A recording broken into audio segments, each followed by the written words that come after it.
unique in their own right and different in their own right, and that sounds similar to anyway. That's why before 6ix9ine was not, before he showed that he's not honest with his music, I thought he was unique because he sounded like nobody. He just like, what the hell is this? Some rainbow haired kid with it sounded like rock and roll hip hop. So Pop Smoke to me just sounded very unique. He was very dope. He stood out. If he's on a record with 10 people, you're gonna know that's Pop Smoke. You know what I'm saying? He was nice, picking the right production, spitting. I just thought he was fire. And his album after he passed away is fire. So rest in peace to Pop Smoke. Yeah. Now you say you know 50 Cent. I heard you say in the interview. You said he gave you some advice. Well, no, I don't know 50 on that level. Like, it's not like I got 50's number. So it's crazy. When I first met 50, bro, I was an intern in the late 90s. He was signed to Trackmaster. And I was going to leak this Jay-Z record that was on this project called Black. What the hell that name was it? It was from Black Hand Entertainment. I thought it was called Black Gangsta. I forgot the name of the project. But I had a Jay-Z record. This is when mixtapes was popping. And I'm a kid, intern, and I was going to leak it on my mixtape. And I played it for him. And this is before he's 50 Cent, the big, huge brand. He's just 50 Cent signed to Columbia Records. And he said, yo, don't play that. And he made a phone call. And he said, trust me, you don't want to play that. These niggas don't fucking play. That's their baby record, blah, blah, blah. So it was some street niggas that he was running with that I later became cool with, who was Chaz from this label called Black Hand Queens Gangsters. He just passed away not too long ago. But 50 told me not to leak that shit, and I didn't. But then I ended up leaking it because I went to the mixtape spot, and I saw Envy, who I didn't know at the time, but him and Clue was dominant in the mixtape scene. Envy had the first song on his mixtape. So I said, yo, it's already out. You know what I'm saying? But on that same tape, yo, it's crazy. I had the How to Rob by 50. He didn't know I had that. I had the first version, not the one that was released to the public. I had the first version before they changed a bunch of shit. And, whatever. That's a whole nother story. But that's how I met Fifth back then, when he was super, super in the streets. Before he got shot 9 times. You know what I'm saying? Okay. Then the second time I saw him was after he got shot, and Wankster was a movie. And I saw him in Puerto Rico at the Mix Show Power Summit, and I gave him my mixtape. And I asked him, do you remember? I was going to ask him, does he remember that? And he was like, I remember, nigga. I didn't finish the sentence. He's like, I remember, nigga. Then, I see 50 I see him periodically in the game. And when I created my Champion record, I chased Floyd Mayweather in Vegas for like 2 days with my boy.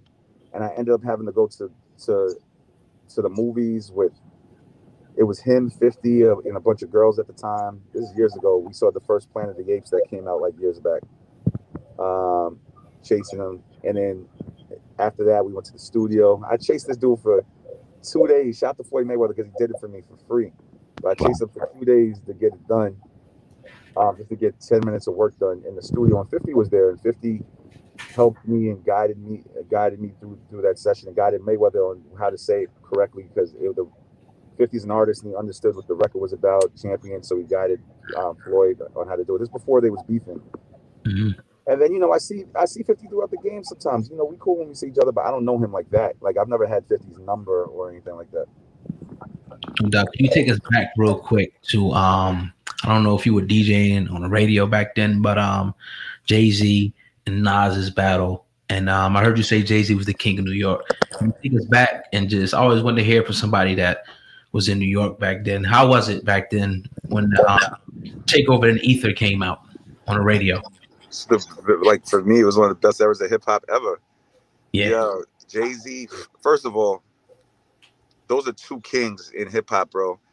Jay-Z, he tried to end Nas, and I'm not gonna lie, Nas was not hot at that moment, in my opinion. I think he had Nostradamus out. Nas is one of the GOATs. Illmatic was crazy, I Am was crazy, but at that moment he was cold. Like, he had Nostradamus out. It didn't feel like the Nas that we knew coming up, right? And Jay-Z, went for that king of New York position. I don't know what problems they had besides the fact that he messed with his baby mom at the time or whatever. But I don't know what other problems they had, but he went for that king of New York position and came out with the Takeover at Hot 97 Summer Jam at the time. I wasn't there, but I heard about it, and he killed everybody on the Summer Jam screen. And it was just a movie in New York, bro. And we're talking about the mixtape era. Everything got leaked on the radio, the mixtapes and everything. And then it woke. You know what? He woke up a fucking monster, because then Nas came back with Ether, and I don't think anybody expected that. It was like, oh my god, then this nigga came back at it. It was just a moment in hip hop, bro. There's been plenty of moments in hip hop, but that was one of the top 5 moments ever since I've been in this shit. You know what I mean? Is it fair to say that beef right there reignited his whole career? Is that what you're saying, pretty much? That beef definitely, I don't want to say, it definitely revived Nas back to a king status, because not only did he was always a king, but he was just not putting out good content at the time, in my opinion.